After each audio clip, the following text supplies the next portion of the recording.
बहुत समय पहले की बात है।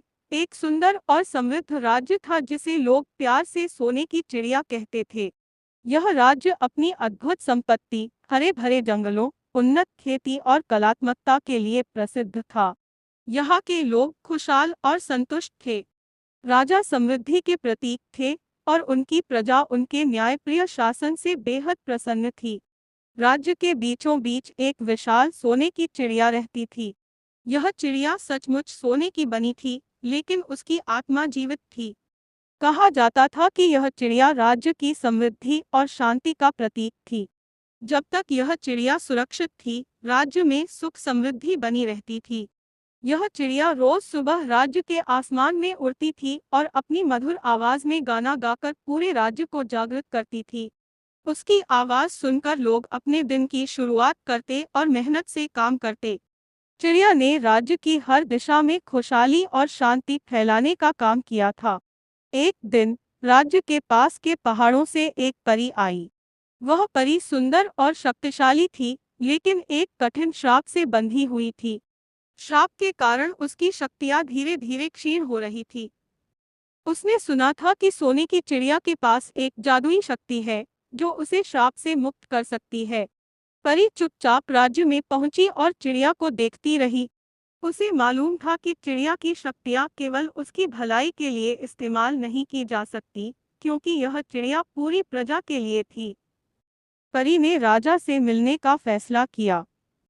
परी ने राजा से कहा, हे महान राजा, मैं एक श्रापग्रस्त आत्मा हूँ। आपकी सोने की चिड़िया मुझे श्राप से मुक्त कर सकती है। क्या आप उसकी जादुई शक्तियों का उपयोग मेरी मदद के लिए करेंगे? राजा ने परी की बात ध्यान से सुनी। उन्होंने कहा, हे देवी, यह चिड़िया पूरे राज्य की धरोहर है। अगर मैं इसकी शक्ति केवल तुम्हारे लिए इस्तेमाल करता हूँ, तो यह राज्य की शांति और समृद्धि पर असर डाल सकता है। लेकिन मैं तुम्हारी मदद के लिए कुछ और उपाय करने को तैयार हूँ। परी ने राजा की दुविधा को समझा, लेकिन वह निराश हो गई। वह जानती थी कि चिड़िया ही उसकी आखिरी उम्मीद थी। कुछ दिनों बाद एक दुष्ट जादूगर ने राज्य पर आक्रमण कर दिया।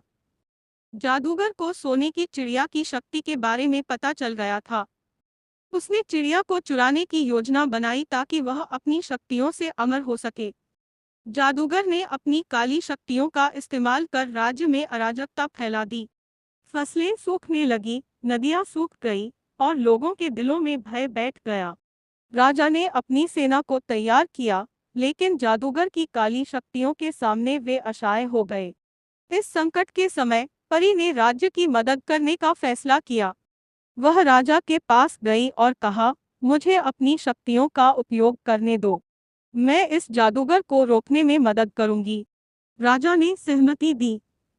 परी ने अपनी बची हुई शक्तियों का उपयोग कर जादूगर से लड़ाई की। उसने चिड़िया की रक्षा करते हुए अपनी जान की परवाह नहीं की। उसकी बहादुरी और बलिदान के कारण जादूगर पराजित हो गया। परी के इस महान कार्य से चिड़िया बेहद प्रसन्न हुई। उसने अपनी जादुई शक्तियों का उपयोग कर परी को श्राप से मुक्त कर दिया।